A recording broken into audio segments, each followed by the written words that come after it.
La médiation, paradoxalement, est la reconnaissance de l'altérité. Si je dis que A et B sont différents, comment passe-t-on de A à B? Quelle est la médiation entre A et B? Si je ne suis pas conscient qu'ils sont différents, si j'affirme qu'ils sont pareils, qu'ils sont égaux, il n'y a plus besoin de médiation. Donc il y a tout un ensemble d'activités de médiation qui ne seront pas développées puisqu'on n'aura pas pris conscience de l'importance de cette médiation. Ça va de soi. Donc économiquement, là nous sommes dans un débat économique, qui est notamment lié à la question de l'emploi et du chômage, qui pour moi est très importante désormais, n'est-ce pas? C'est-à-dire que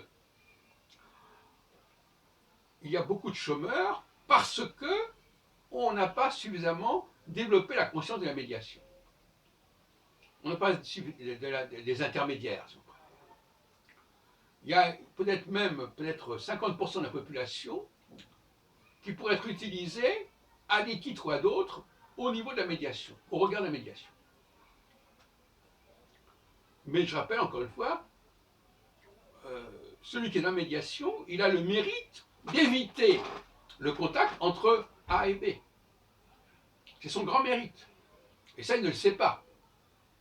Il n'a pas pris conscience de cela suffisamment. On ne lui a pas fait suffisamment prendre conscience de cela. Si je nie qu'il y a des différences entre les hommes et les femmes, pourquoi y aurait-il une médiation entre les hommes et les femmes?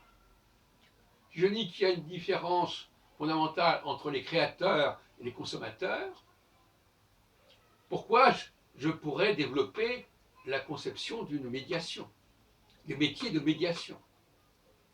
Donc, ce que je suis en train de dire, c'est qu'il faut développer considérablement les métiers de médiation, les identifier d'abord, et les gérer, et notamment se rendre compte qu'une partie du chômage, d'une façon ou d'une autre, des aides, etc., doit être canalisée vers des métiers de médiation.